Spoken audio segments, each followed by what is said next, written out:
Trey Thompson was 37 years old, and he believed, the way a man believes in gravity, that a good father was worth more than any paycheck. He had given up a solid career managing logistics for a mid-size freight company out of Atlanta. He had given up the office, the title, the Tuesday morning meetings. He had given it all up voluntarily, without being asked, without complaint, because he had looked at his newborn daughter sleeping on his chest one quiet Tuesday morning and thought, someone needs to be here for these children, and that someone is going to be me. That was 6 years ago. What he found in my wife's car on a warm Thursday morning in Decatur, Georgia, would shatter every quiet sacrifice he had ever made. It was a pregnancy test. 2 pink lines, tucked inside a crumpled paper bag, wedged between the passenger seat and the center console of Hyundai's silver Toyota Camry. Here is what made Trey's blood run cold. Hyundai had been home for 4 days. The test had been taken 6 days earlier. Right in the middle of her business trip to Nashville, he had no idea. Not yet. But a door was beginning to crack open in the back of his mind. And what was on the other side was going to change everything. Hyundai was flying home from her 3rd work trip in 2 months. She was a marketing director for a consumer goods company based in Buckhead, and she traveled often. Trey never complained. He kissed her forehead, waved from the porch, and went back inside to handle everything himself. The morning of her return, he had been up since just past 6. He made oatmeal with sliced bananas and honey, Amari's favorite. He helped Zuri into her school uniform and fixed the little pink bow in her hair. 3 tries, because Zuri kept tilting her head toward the cartoon on the kitchen counter. He got both children onto the school bus by 7:45. Then he walked back up the driveway and decided, on an impulse born from love, to clean Hyundai's car before she got home. He thought simply, she'll be tired. It would be nice if her car was clean. That is the kind of man Trey Thompson was. A man whose love lived in the small, unannounced gestures that nobody asked for and nobody noticed, but somebody always benefited from. The vacuum whined. The Georgia morning was warm, carrying the faint smell of cut grass from down the block on Tony Drive. A mockingbird ran through its repertoire in the oak tree at the corner of their yard. Normal. All of it completely normal. He started with the back seat. Juice box straws, goldfish crumbs, one of Zuri's rubber hair ties. He smiled at the mess and cleaned it without thinking. Then he moved to the front. His fingers swept between the passenger seat and the console and closed around a crumpled paper bag. Inside, wrapped in a folded paper towel, was a pregnancy test. 2 pink lines. Trey did not move. The vacuum was still screaming, but he could no longer hear it. He sank slowly into the driver's seat, the test in his hand, and stared until his eyes began to burn. "No," he whispered. "No. That's impossible." His hands were trembling, the way a man trembles when his body understands something his mind is still refusing to accept. In that moment, Trey was experiencing cognitive dissonance, the mental discomfort of holding 2 conflicting beliefs at once. My wife loves me and would never betray me, and this evidence says otherwise. The mind's first instinct is not anger, it is denial, reaching for any explanation that lets the safer belief survive a little longer. That is not weakness. That is the brain protecting itself from a pain it is not yet ready to absorb. He sat in that driveway for a long time. The vacuum kept running. And Trey Thompson, the man who had given up everything to be present for his family, had no idea that the pregnancy test was only the very first piece of what was about to come undone. Stay with us, because what Trey discovered next, buried in a banking app he almost didn't open, would make that pregnancy test look like the smallest part of the story. Here is something nobody tells you about being a stay-at-home father. The world does not hold a place for you at the table. You are not the man bringing home a paycheck, so people quietly treat you as if you are somehow less than a man. You are not the woman managing the household in the way society still silently expects, so you don't get credit for that either. You exist in a kind of in-between space, present, doing everything, recognized by almost no one. And rather than figure out where you fit, most people simply look past you. Trey had felt that looking past for years. He felt it at school pickup, standing among a cluster of mothers who smiled politely, but never quite included him in their conversations. He felt it at church, where men his age talked about careers and commutes and promotions, and Trey would nod and say, "I'm home with the kids right now," and watch their faces rearrange into something they were working hard to disguise. He had felt it from Jindai, too. Though it had come on so slowly, he had almost missed it. 3 months before he found the pregnancy test, Trey was folding laundry in the bedroom on a Sunday afternoon. Zuri's little socks, Amari's school shirts, Jindai's work blouses pressed flat and stacked neatly. When Jindai came in and leaned against the doorframe, a glass of wine in her hand, and an expression on her face he couldn't quite read. "You're home so much now," she said, almost lightly, almost like it was just conversation. "Do you ever feel like you're not really the man anymore?" She laughed a little when she said it, like it was a joke. Trey looked up at her, held her gaze for one quiet moment, then looked back down at the laundry and kept folding. He did not answer, because the truth was, he didn't know how to answer something like that, without it becoming bigger than a Sunday afternoon was supposed to hold. So he let it go. He should have known then. Relationship psychologist Dr. John Gottman spent decades studying couples and identified contempt, the belief that your partner is beneath you, as the single most reliable predictor of divorce. It is more corrosive than conflict and more dangerous than anger because it does not arrive suddenly. It seeps in slowly, disguised as a joke, a raised eyebrow, an offhand comment delivered with a laugh. Jindai's question, "Do you still feel like the man?" was not thoughtless conversation. It was an early signal that something far more dangerous had already taken root inside her view of her husband. Whenever Jindai traveled for work, the house was entirely Trey's. Not partially, not mostly, entirely. He woke before 6 every morning, made breakfast, packed lunches, and got 2 children dressed and out the door. He spent his afternoons shuttling Amari to soccer practice at Redan Park and Zuri to her Wednesday afternoon art class on Panthersville Road. He helped Amari with 3rd grade math at the kitchen table after dinner. Both of them bent over a worksheet under the dining room light until the numbers finally made sense.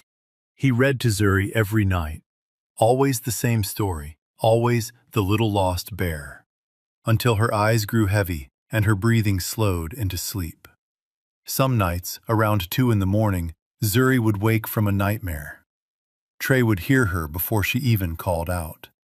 He would lift her from her bed, carry her through the dark hallway of their house on Tony Drive, past the family photos on the wall, past the little shelf where the children's artwork was displayed, and walk slow circles through the living room until her crying softened into hiccups and then into sleep against his shoulder. He would stand there in the dark for a few extra minutes after, just holding her, not in a hurry to put her down. That was his life. That was what he had chosen to build, and he was not ashamed of a single part of it.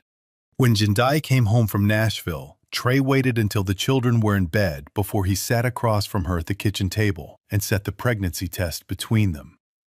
"Jindai, I found this in your car this morning when I was cleaning it for you." Her expression moved through 3 things in less than 2 seconds. Surprise, calculation, then tears.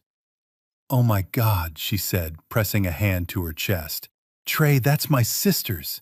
She asked me to pick one up because she was too embarrassed to go herself. Are you seriously suspicious of me right now? after everything I've been carrying?" And she cried, not a little, but with her whole face, reaching across the table for his hands. "Baby, I love you. I would never. Do you hear me? I would never."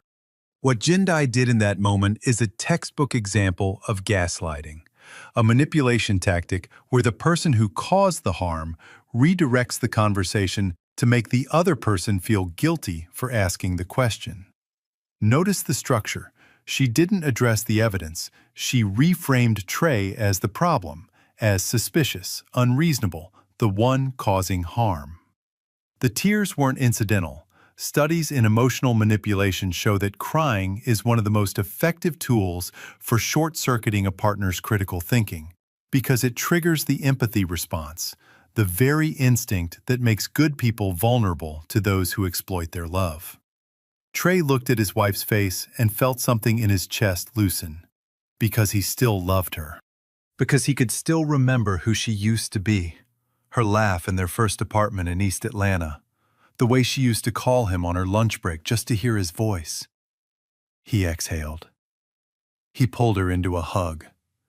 He let himself believe her, because believing her was less painful than the alternative. He held her for 10 seconds. Then she whispered, "I need to freshen up," and walked to the bathroom. And Trey sat alone at the kitchen table. His phone was still in front of him, their shared banking app still open from when he had checked the grocery budget that morning. He scrolled, not looking for anything specific, and then he stopped cold. 3 transfers, each one to the same account. 11 days, $1,200, $1,500, $2,100.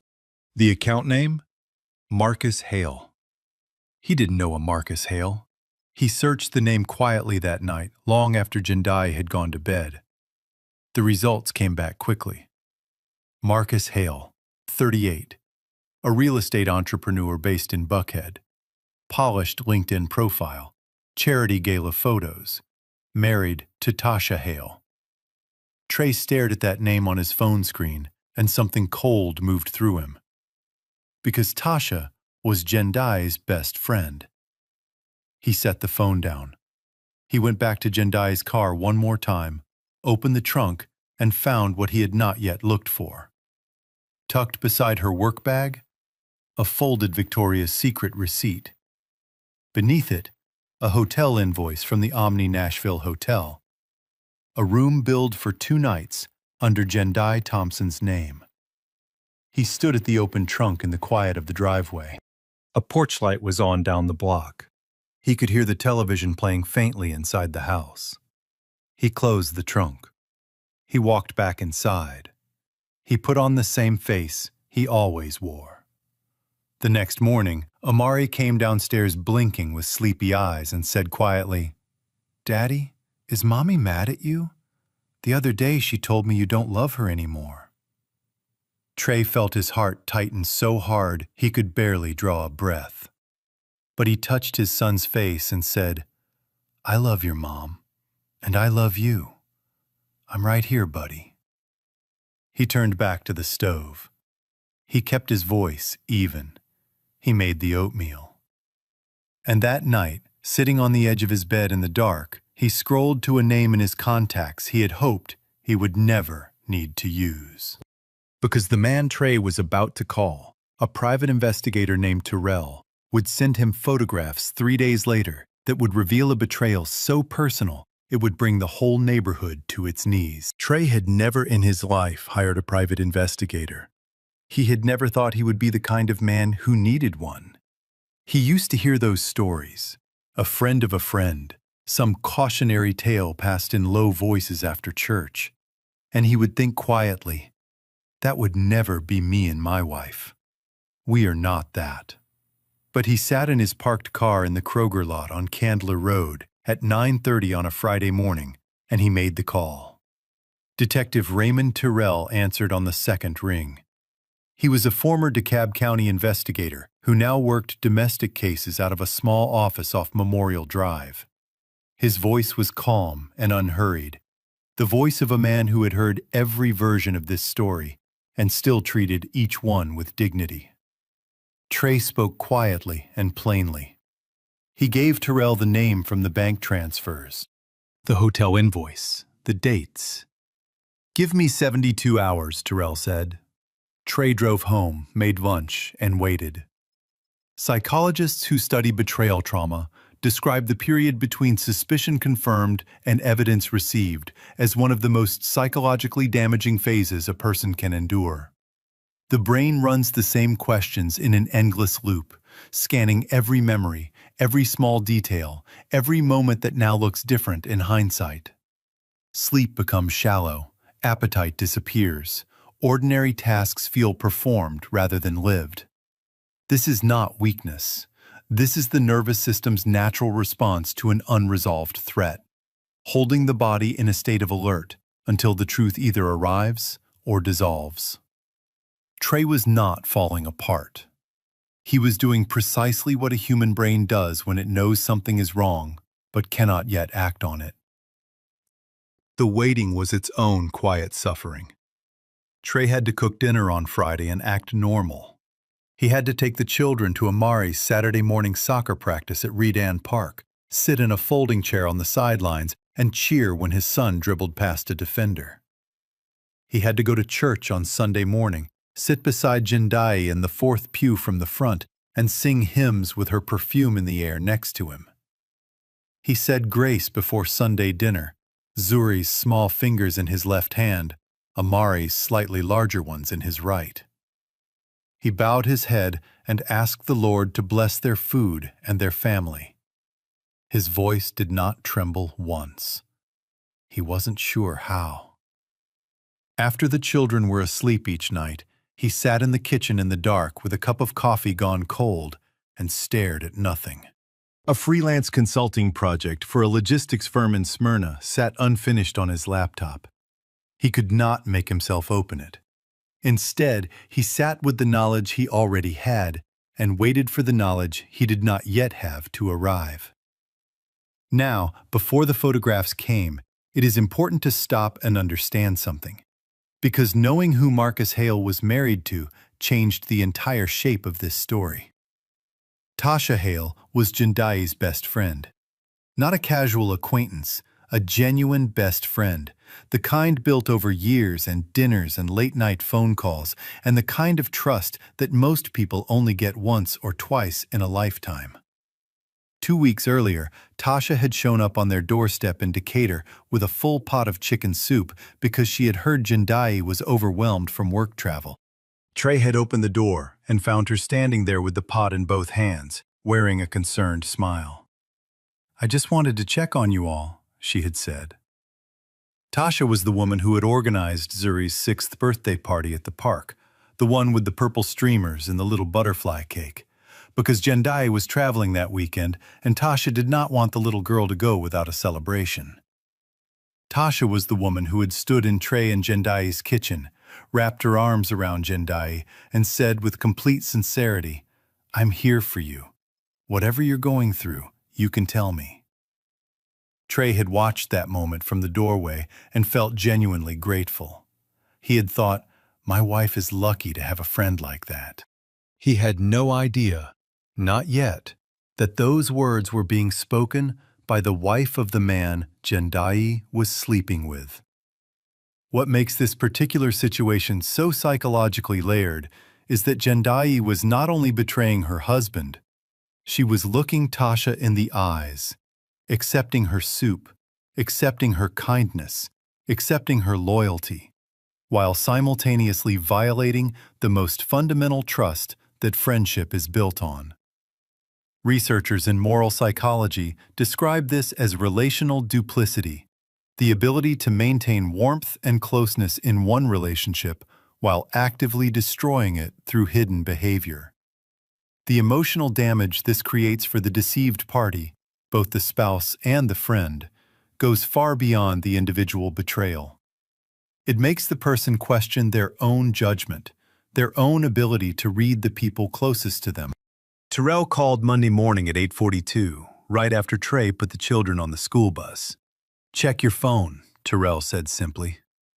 The photos came through in a secure link, still images pulled from the hallway security camera system at the Omni Nashville Hotel. Trey opened them at the kitchen table, a mug of untouched coffee in front of him. First image, Jindai and Marcus Hale walking down a hotel corridor, his hand at the small of her back. Second image, the two of them stopped outside a room door, kissing, not a brief or ambiguous moment, but a slow, deliberate one that left nothing open to interpretation. Third image, Jindai with her left hand raised. She was removing her wedding ring. She slipped it into her purse. Then they went inside. Trey looked at that third image for a long time. The deliberate, practiced motion of it. The ring disappearing into the purse as easily as if it had never carried any meaning at all. He did not feel rage. What he felt, strangely, was clarity. Cold and absolute, like a fog that had been sitting over everything for weeks had simply burned away in a single moment, leaving only what was true. He picked up his phone and called his attorney. When confronted with undeniable evidence of betrayal, many people report experiencing something unexpected. Not an explosion of rage, but a strange, hollow calm. Psychologists call this emotional dissociation, the mind's emergency override when incoming pain exceeds what the system can process in real time. The emotional centers temporarily go quiet, and the brain shifts into functional mode, allowing the person to make decisions, take action, and keep moving forward. This is not the absence of feeling. It is the body buying time. The grief will come in full. But first, the man has to make the call. He did not confront Jindai that evening. Instead, he cooked dinner. Lemon herb chicken with rice and green beans. He helped Amari with his reading comprehension worksheet at the dining room table. He bathed Zuri and put her to bed with the little lost bear. The same story, the same soft voice, the same ending where the little bear finds its way home through the dark forest and its mother is waiting at the door. "Did the bear make it home, Daddy?" Zuri asked, the way she asked every single time. "He always makes it home," Trey said. He kissed her forehead. He turned off the lamp. He stood outside her door in the dark hallway and felt the full weight of everything settle onto him. The grief, the exhaustion, the particular loneliness of being completely betrayed by someone you chose with your whole heart. Then he straightened up, and he walked to the kitchen to do the dishes, because his children needed their world to stay standing for one more night. And Trey Thompson had always been the one who kept it standing. What Trey had not yet braced for was the moment Jindai looked him straight in the eye, reached for the one card she believed would stop him cold, and revealed something about his own son that no father should ever have to hear. Trey waited until Wednesday afternoon, with both children safely at school and a full, quiet day ahead. He sat down across from Jindai at the kitchen table, the same table where they had eaten 1,000 meals together, where the children had done homework and drawn pictures and spilled juice and slowly grown up. And he placed his attorney's business card on the surface between them. Beside it, the printed hotel invoice, the Victoria's Secret receipt, the bank transfer records, 3 transfers, $4,800, the name Marcus Hale in clear black type, and the photographs. Jindai looked at the photographs. She did not speak. When she finally raised her eyes to his, they were wet. Her face, always so composed, always so carefully put together, was beginning to come apart. "Trey, I'm filing for divorce," he said. His voice was level, not cold, not theatrical, just level, the way a man speaks when he has already done his grieving in private, and what remains now is simply the truth. "And I'm filing for full custody of Amari and Zuri." Many people assume the confrontation is the most painful moment in a betrayal story. Psychologists who work with betrayed partners often find the opposite to be true. The confrontation can bring a form of relief because it ends the unbearable suspension of knowing something and being unable to act on it. The real suffering happened earlier, in the sleepless nights, the cold coffee, the forced smiles. By the time Trey sat down with that folder, he had already absorbed the worst of the grief in private. What he was doing now was not falling apart. He was closing a wound that had been left open too long. What happened next was not what he expected. Jindai did not try to deny the photographs. She did not construct another story. Instead, she began to sob, deep, unsteady sobs, and she pressed both hands over her face and said the words that hit Trey like something physical. "You can't do this. Trey, I'm pregnant." The room went very quiet. And her voice fractured further. "I told Amari a few weeks ago. I told him that his father didn't love Mommy anymore, that Mommy had to find someone else because his father stopped caring." Trey sat completely still. He thought about his son's face at bedtime weeks ago, those serious 8-year-old eyes looking up at him in the dark, asking, "Daddy, is Mommy mad at you?" "She said you don't love her anymore." Trey had believed it was a child misunderstanding adult tension.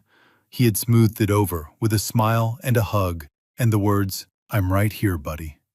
He had not known, in that moment, that his wife had planted that seed deliberately. Piece by piece, like a slow and quiet poison, building a narrative in his son's mind so that when the time came to push Trey out, the children would already have a reason to doubt him. What Jindai did to Amari carries a clinical name: parental alienation, the deliberate act of turning a child against the other parent through persistent negative messaging. Psychologists and family therapists consider it a form of emotional harm directed at both the child and the targeted parent, because it weaponizes the child's love and trust to damage a relationship that child depends on. Research shows that children exposed to this kind of manipulation often carry deep confusion, guilt, and difficulty forming secure attachments well into adulthood. Jindai did not only betray her husband, she put her own son's psychological stability at risk to protect her own story. Trey set both hands flat on the table. "Is this baby mine?" he asked. Jindai went completely silent. The silence stretched, long enough to be its own answer. She collapsed into tears again, and then, through them, she made one final attempt. "Please, Trey, we can figure this out. For the children, for the baby. Please don't destroy our family." He let her finish. Then he spoke, quietly, without anger, but with the kind of steadiness that carries more weight than shouting ever could. "You told our son his father didn't love his mother anymore. You were preparing to take my children away from me. And you looked at 6 years of me waking up before sunrise to make their breakfast, carrying Zuri through the dark at 2 in the morning when she was frightened, helping Amari with his homework when I was so tired I could barely keep my eyes open. You looked at all of that and decided I was weak. You stopped seeing me as a man the day I stopped bringing in a paycheck." His voice was trembling now. Not breaking, just trembling, the way something does when it is carrying more than it was built to hold. "You weren't only betraying me. You were betraying every year I gave to this family." Trey's words, "You stopped seeing me as a man the day I stopped bringing in a paycheck," speak to one of the most deeply embedded cultural wounds in American family life. Psychologists and gender researchers call this the provider identity trap, the conditioned belief still prevalent across many communities that a man's value is tied directly to his economic output. When a man steps out of the earner role, even voluntarily, even sacrificially, he risks becoming invisible in his partner's eyes, because the surrounding culture has trained both of them to measure his worth in dollars rather than in devotion. Trey did not lose his masculinity when he stayed home. He expressed it in a different and arguably more demanding form. But Jindai had absorbed a definition of manhood that couldn't hold space for what he was offering. Jindai had gone still. Her hands were in her lap, The crying had stopped. Trey stood, picked up the business card, and slid the documents back into the folder. "The papers will be served this week.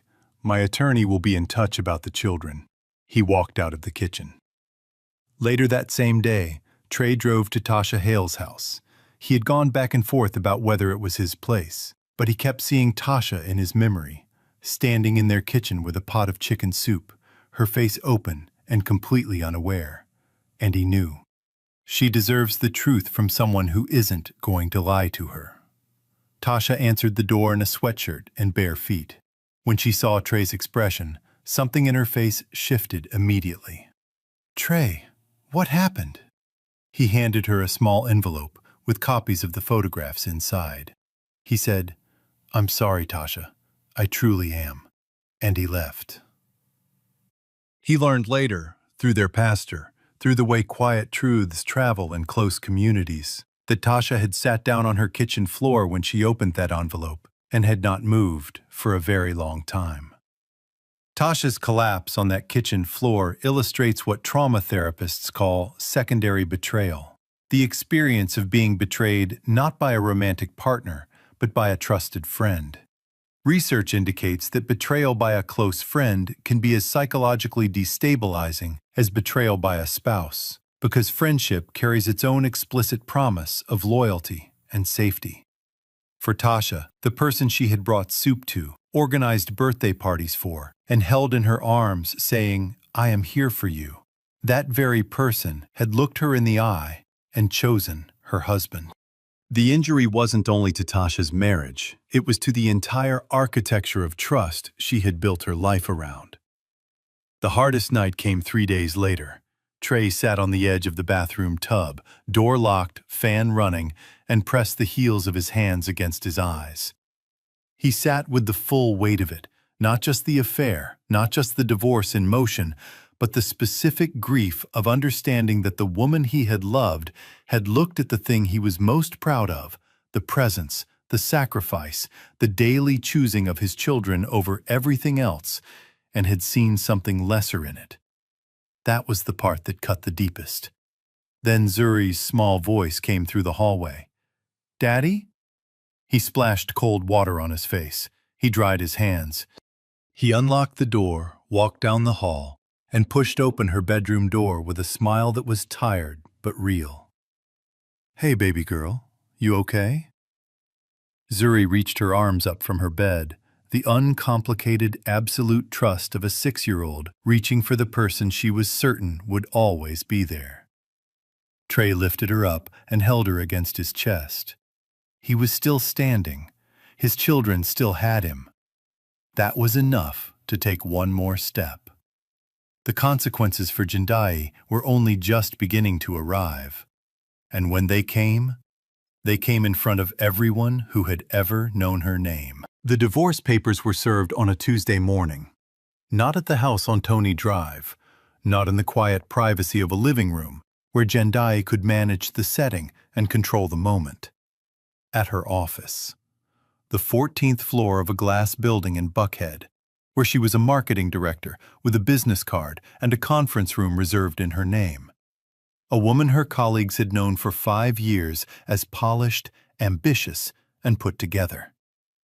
A process server walked through the lobby, rode the elevator, and handed Jendai Thompson her divorce papers in the hallway outside her office at 10:47 in the morning.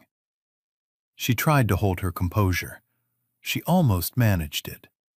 But the exhibits attached to those documents, the bank transfer records, the hotel invoice, the photographs, were thorough, factual, and completely damning. Within 2 days, the story had moved through their church community and across their neighborhood in Decatur the way fire moves through dry grass in August. The full shape of it was devastating. The affair, the money transfers, the identity of the man involved. Because Marcus Hale was Tasha's husband. Tasha, who everyone in that community loved and trusted. The betrayal landed not only on a marriage, it landed on an entire social fabric, and people felt it personally. For many people who engage in infidelity, the private destruction of the marriage feels somehow contained. The affair exists in a separate mental compartment, kept away from daily reality by secrecy. What they rarely prepare for is the social consequence. The moment the secret becomes public, and the community that once reflected back a flattering image suddenly begins to reflect something else entirely. Psychologists call this the collapse of social identity, and it is often experienced as more immediately devastating than the legal consequences of divorce. Jendai had built her identity around being seen as capable and admirable. That identity began dissolving publicly, and no version of a repackaged story could contain it. Tasha filed for divorce from Marcus Hale within the week, and she cut Jendai off completely, not with a confrontation, not with a tearful phone call, but with a silence so absolute it carried the weight of a final verdict. No texts, no replies. Jendai simply disappeared from Tasha's life as if she had never been in it. For Jendai, the consequences arrived in layered waves. The first was social, the quiet shift at church, the co-workers who found reasons to reschedule meetings, the mothers at school pickup who smiled briefly and moved on. Jendai was skilled at projecting confidence, but confidence requires an audience that is at least partially on your side, and that audience was shrinking. The second wave was professional. Following the internal circulation of the scandal's details, there were conversations at her company that she was not part of. Within 6 weeks, she had been transitioned out of her director role. The official language was restructuring. The actual language was quieter and harder to dispute. The third wave was the most personal, and the cruelest. Marcus Hale had never intended to leave Tasha for Jendai. He had been a man running 2 lives, and when both collapsed simultaneously, he did what men like Marcus Hale typically do. He lawyered up, went silent, and focused on protecting his assets and reputation, with no visible concern for the woman who had set her own life on fire for him. Studies on long-term infidelity outcomes consistently reveal one of the most painful ironies in these stories.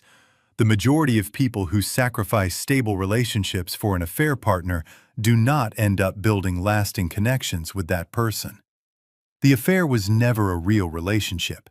It was a fantasy relationship, sustained by secrecy, excitement, and freedom from ordinary friction.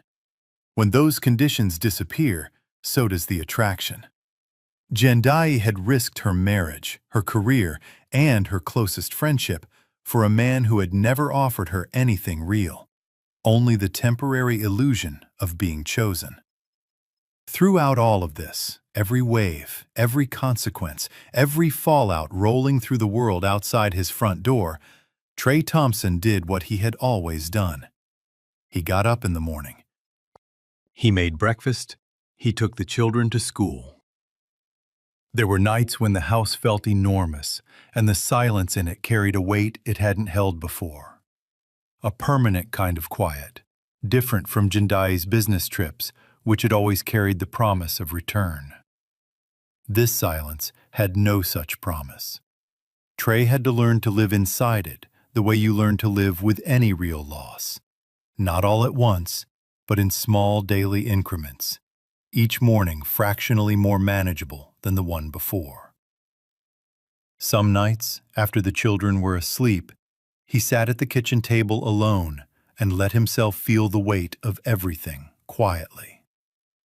Then he dried his eyes, went to bed, and woke up the next morning. And when Amari came downstairs blinking in the early light and asked, "What's for breakfast, Daddy?" Trey smiled and said, "What do you want?" Every single morning, without fail. The custody hearing was conducted in Fulton County Family Court, Judge Marion Elkins presiding. Derek Hollins presented the case simply and factually. Trey Thompson had been the primary caregiver of both children for 6 years. School records, medical appointment logs, teacher communications, and character testimony from neighbors and the children's pediatrician on Covington Highway. All of it documenting, in plain terms, what Trey had simply been doing every day without fanfare. The court granted Trey full primary custody of Amari and Zuri. When Derek called with the news, Trey was sitting in the school pickup line on Covington Highway, waiting for the bell. He said simply, "Thank you, Derek." Then he set the phone down on the passenger seat. And he waited, patiently, without drama, without any need to announce the moment, for his children to come running through the school doors. They both saw him at the same time. They both started running. Zuri reached the car first, the way she always did, because she had never once learned how to be slow about anything she loved. And the man who had once been asked by his own wife if he still felt like the man, that man was about to build something so quietly beautiful that every sacrifice would finally, completely, make sense. 6 months later, the house on Tony Drive had a different feeling to it. Not a perfect feeling. Life with 2 children, a freelance business, and a fresh divorce is never perfect. There were still chaotic mornings when Zuri refused to wear any shoes that weren't her purple ones, which were, of course, in the wash. There were evenings when Trey was bone-tired and still had 2 hours of consulting work left after the children were in bed. But the house had warmth in it now, real warmth, the honest kind that doesn't require anyone to perform. He had grown his freelance logistics consulting to 3 steady clients, 2 freight operators out of Forest Park, and an e-commerce startup in Midtown.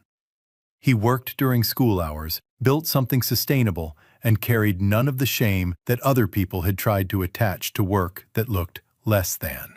Amari was thriving. His 3rd-grade teacher sent home a note praising his growth in reading confidence. He had been chosen to read aloud at the school's fall literacy evening. Trey sat in the gymnasium off Covington Highway and clapped until his palms ached. He didn't care who saw. Zuri was sleeping through the night more often.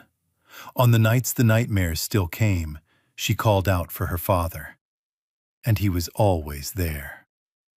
Some things, at least, you could count on absolutely. Her name was Nia. Trey met her through a mutual friend from church at a quiet Saturday cookout on someone's back porch in Panthersville. Nia was standing near the grill, talking to someone's grandmother, laughing at something the older woman had said. Full and unguarded and completely unself-conscious. She was 34, a black woman who had walked through her own painful divorce 2 years earlier and come out the other side with her dignity intact. She had a 7-year-old son named Kofi, who loved dinosaurs with encyclopedic intensity. She worked as an elementary school reading specialist, spending her days coaxing confidence out of children 1 page at a time. She understood, without needing it explained, what it meant to put your children first. What it meant to love someone quietly and consistently without requiring applause. They took things slowly, coffee first. Then Sunday morning walks along the path trail off DeKalb Avenue while Kofi rode his bike ahead and Trey's children tried to keep up. They talked about their real lives, not the curated versions, but the actual ones, with all the imperfect edges still attached. It was easy, the way real things are easy. Not effortless, easy. There is a meaningful difference between the two. One Sunday evening in late November, the house on Tony Drive was full. Nia was in the kitchen making her grandmother's sweet potato soup, kept on a slightly food-stained index card she claimed was a family heirloom and guarded with complete seriousness. Kofi and Amari were deep in debate about whether a T-Rex or a Triceratops would win in a direct confrontation. Zuri had appointed herself the official judge and was taking her responsibilities very seriously. Trey was on the living room floor, serving as construction consultant, while Zuri directed her block-set architectural project. He was laughing, not because anything was particularly funny, but because his daughter was explaining her vision with the focused gravity of a city planner, and something about the whole moment was so uncomplicated and warm, his chest felt like it might overflow. He could smell the soup. He could hear his son's voice rising with excitement down the hallway. Then Amari appeared in the doorway, face bright and unhurried. "Daddy, I like being home with you." Just like that. No preamble.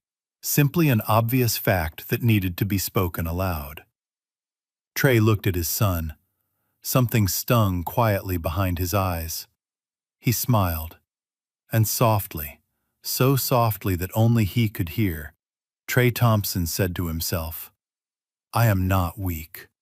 I am just a father who wanted his children to grow up surrounded by complete love." This story reminds us of something most of us already know but rarely say out loud.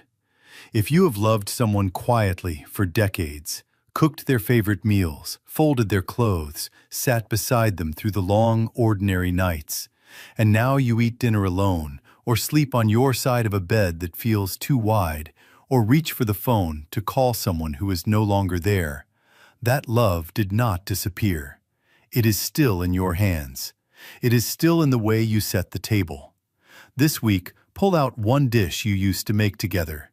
Cook it on a Tuesday, not a holiday. Eat it slowly. Let yourself remember exactly who taught you the recipe and why you still make it the same way they did. That is not grief. That is devotion that outlasted the person it was given to. And devotion like that, quiet, daily, unglamorous, was never weakness. It was always the strongest thing in the room. Have you ever watched a truly good man be overlooked by someone who didn't deserve him? Type yes or I know one in the comments, and share this video with someone who needs to hear this story today. Real people wrote these scripts with passion and purpose to spark reflection and change. AI was merely a helpful tool that polished the delivery, making sure profound messages about respect, redemption, and human dignity reached as many hearts as possible. Production team, story and screenplay by Quinn Fung. Character development and visual conceptualization by Chris Nguyen. Video scripting and scene adaptation by David Nguyen. A passionate team dedicated to bringing this story to life.